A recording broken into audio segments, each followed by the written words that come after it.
Welcome to C-Fan Sports. This channel is dedicated to the nation of Seattle sports fans. My name is Dave. This is Kevin. How you doing, Kevin? I'm great. Another wonderful week, and I'm just ready to get going. Excellent.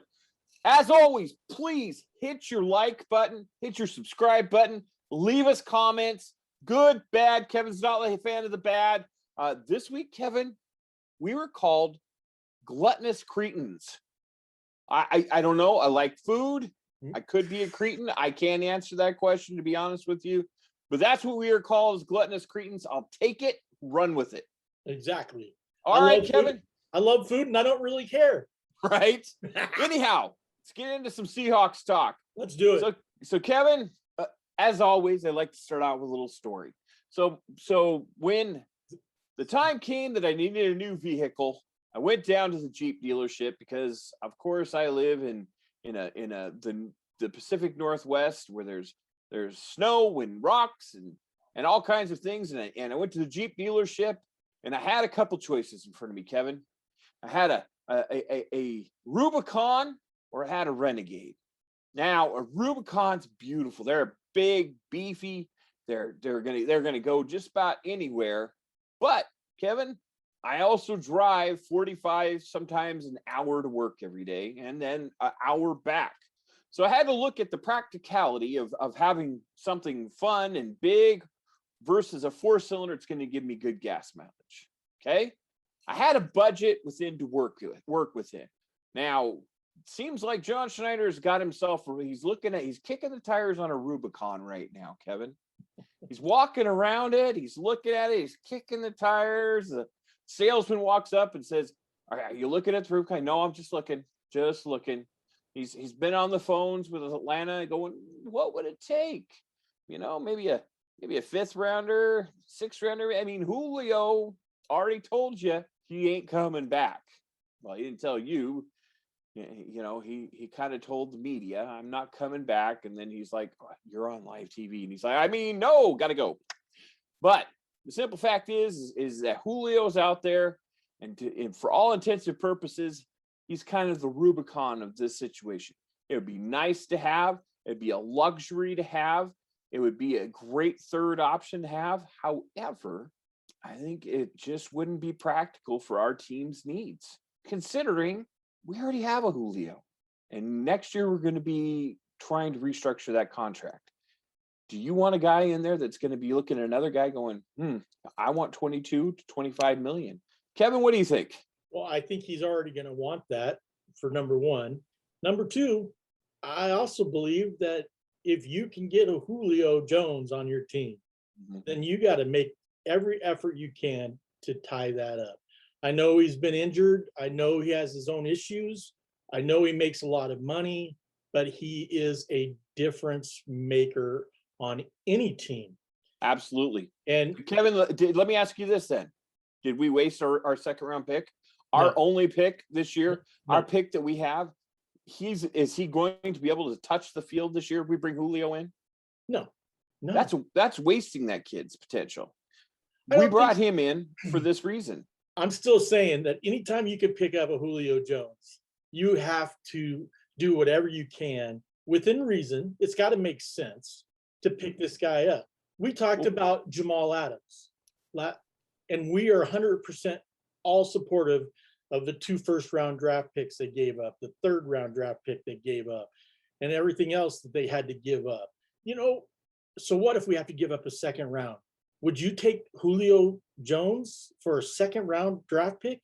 Okay, what are you going to have to do to get him, Kevin? Right now, we have $6.72 million up against the cap. His cap hit alone is $15.1 million this year. Even if they come in and ask him to restructure and take less money, I don't think that's going to happen with this guy, because he's already thinking that he doesn't have to do that with the team that he goes to. So where are you going to come up with that extra $9 million, Kevin? Well, obviously, there's always Bobby and Russell's contract, which we talked about, pushing down the road, even though we don't want to, neither one of us do. It's just an opportunity. I'm not saying he's coming to Seattle, but I'm going to kick every tire I can to try to figure out, in my opinion, you could prove me wrong if you want, he just makes your team that much better. He is a one. I mean, there's only so many of those receivers out there. And yes, I think DK Metcalf will be one of those guys in the future. Is he that today? Is he better than Julio right now? I don't know. If you had Julio and you had DK Metcalf standing in front of you right now, who are you going to take? Non-biased, non-Seahawk, who are you going to take right now at where they're at in their career? Well, you have to take DK because he's younger. Okay, then right now we can't go into the Wayback Machine and produce a Julio when he's his third season. So we have to take the fact that right now DK is better than Julio Jones. As of July or June 1st, sorry, I jumped us ahead. I went way ahead future. June 1st, 2021, Julio Jones is not better than DK Metcalf. That's just the way I feel. I can agree with that. Okay. So then with that being said, I think it is a waste of resources. Now, what is our master Jedi John doing?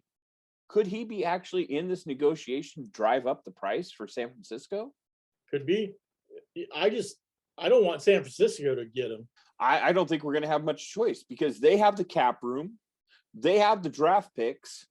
They have the wherewithal to get They don't have number one draft picks, and that's what Atlanta really wants. But they have the cap room.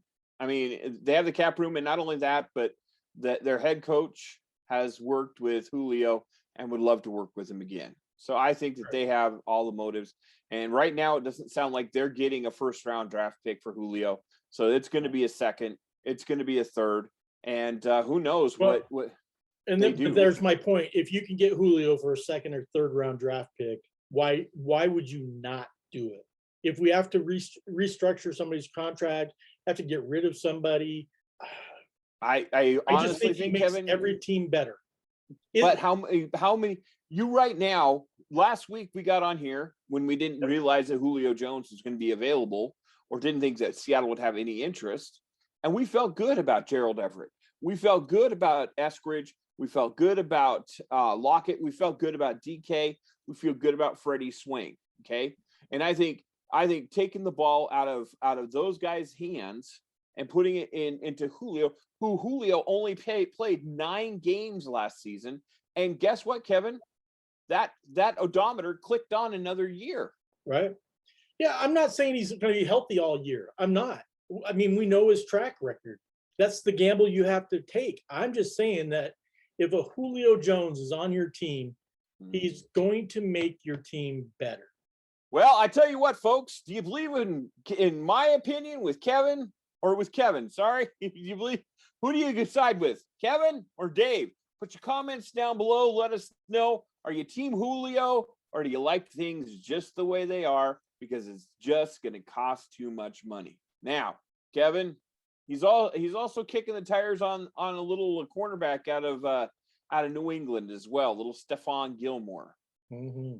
Again, Kevin is not as excited about a Stephon Gilmore, but I like the fact that we bring in another cornerback into our room that has that kind of a pedigree that can shut down one side of the field. Again, he's going to cost a lot of money, and he's going to and Bill wants a first back for him. I don't see us being involved in this one either, but I would be more excited about Stephon Gilmore than I would be with Julio Jones. Kevin, you're exactly the opposite.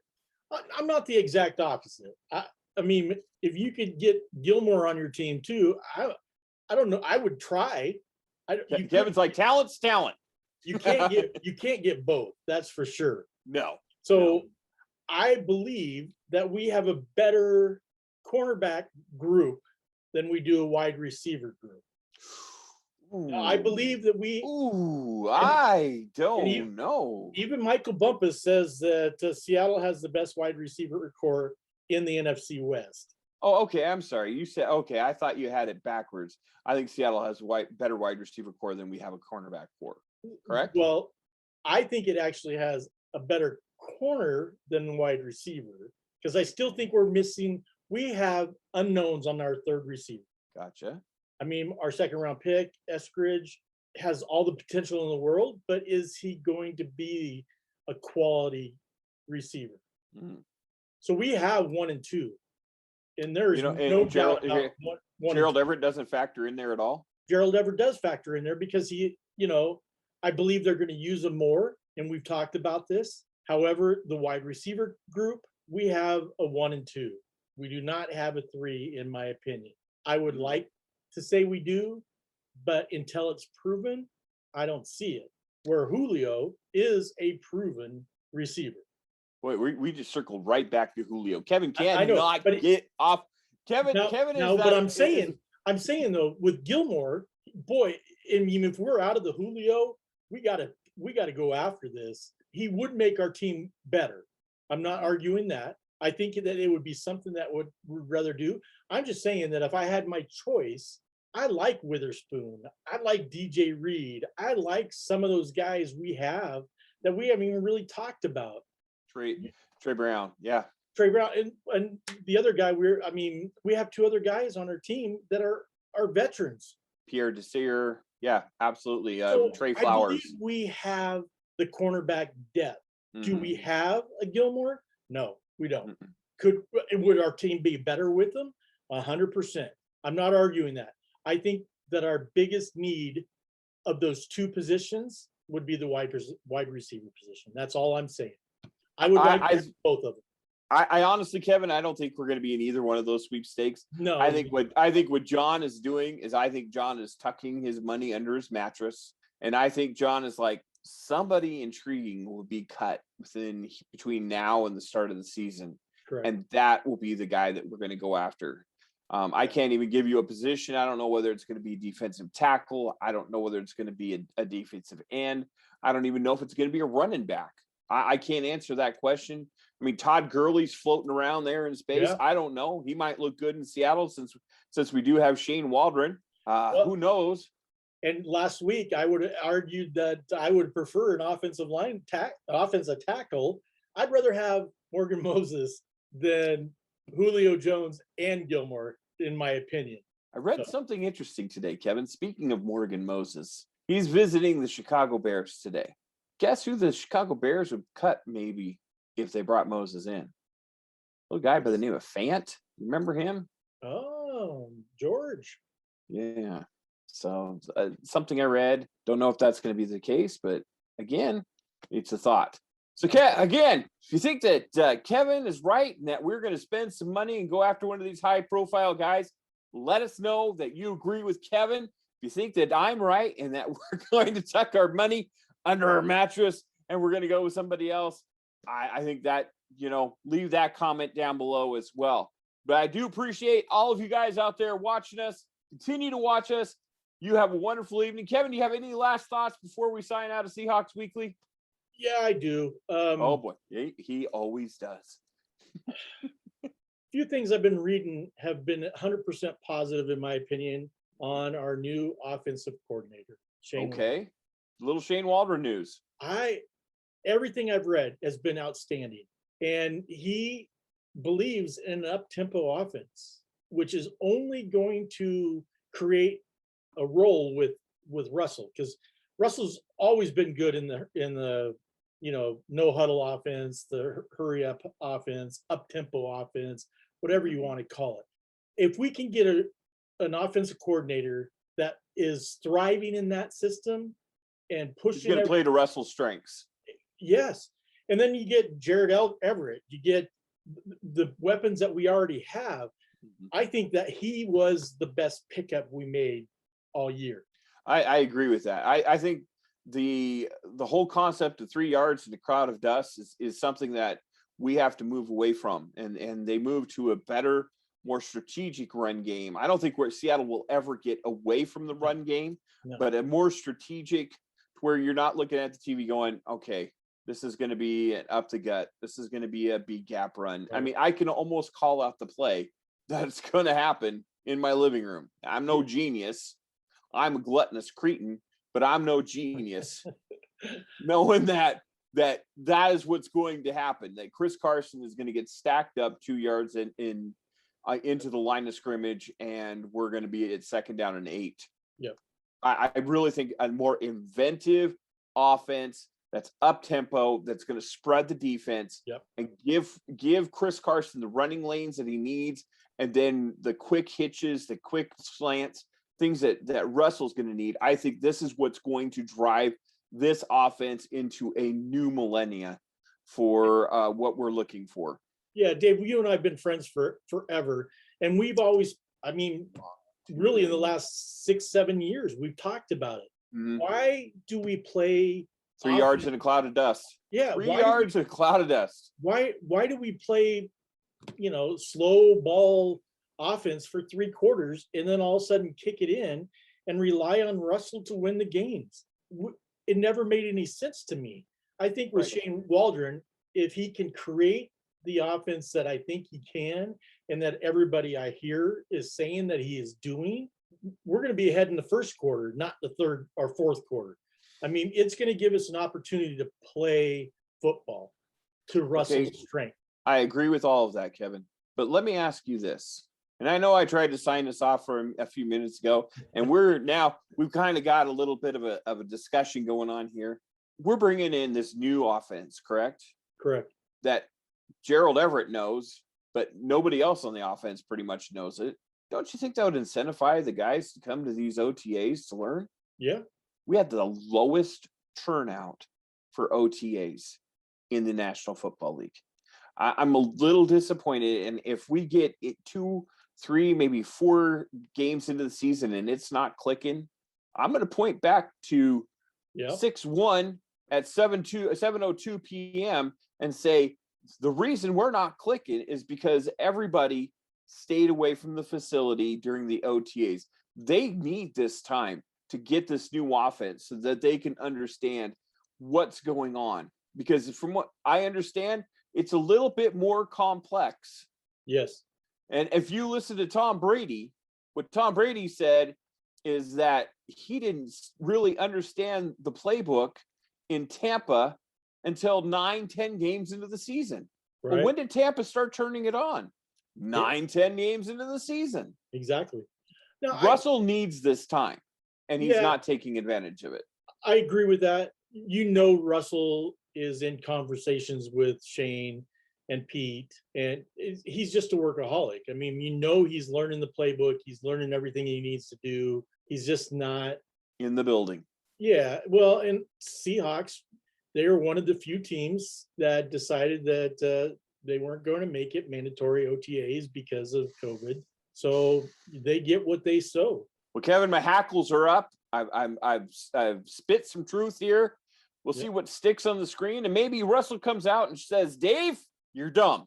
You're a gluttonous cretin." That's what he'll say to me. Yeah. Anyway, if you think that I am, leave a comment down below. I'm Dave. This is Kevin. See you next time on Seahawks Weekly. Go Hawks. Go Hawks.